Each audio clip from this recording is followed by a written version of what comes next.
Assalamu alaikum wa rahmatullahi wa barakatuh. Hurmatlı mekendeshlerim, men Örüzlar Batkenden Kırgızstan eliga qayrilum. Payg'ambar sallallohu alayhi vasallam "Va men lam yahtam bi amril muslimin falaysa minhum." Kim musulmonlarning tүйшүгүнө көңүл бурбаса алалардан эмес дейт.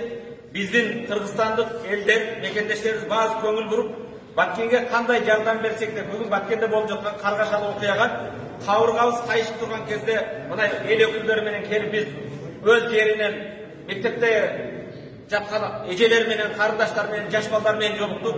Ошондой эле бул жердеги мекендештер менен сураганыбызда бүгүн ошол эвакуация каргашалуу окуя болгон жерден чыккан биздин эжелерибиз, карындаштарыбыз бүгүнкү күндө эң муктаж болгон нерсе жаш балдарга кийим-кечек.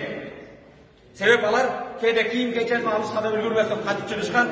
Ошондой эле алар жаш балдар памперске, башка дары-дармекке муктаж. Урматтуу мусулман бир тууганым, мекендештерим, айрыкча жаштар, кээ бирлерибиз ушу Баткенге келип, биз кандай жардам беребиз деп ар бирибиз аракет кылып атабыз. Бирок мен силерден суранарым, бүгүн бул жерде жооптуу инсандар менен жолукканда ушул маселе болду.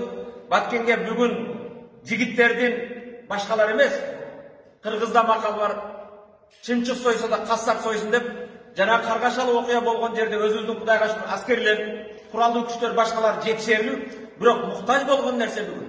Ошолорго тамак аш менен айылдарын таштап келген элибизге кийим-кече, тамак аш муктаж болгондуктан, урматтуу мекендешим, келиңиздер, жардам беребиз десек, ар бирибиз Кудай жолунда бүгүн мына Рамазан айында кылынган кайрымдуулук 70 эсе көп соо болот.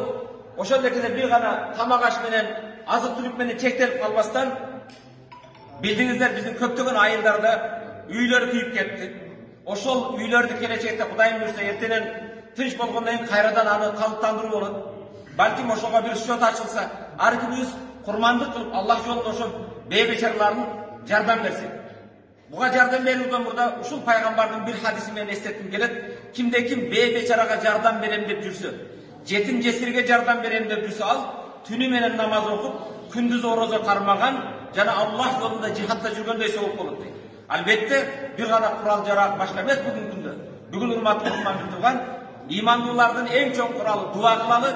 Ошо дуа менен биргеликте бүгүн муктаж болгон дары-дармекке жардам берели, кийим-кечеге жардам берели. Ошондой эле ачылган счетторго акча которсо, Кудайым буйрса, жана кырсыкка учураган жерлер калуула келтирүүгө өтө жардам болот. Аман болуңуздар.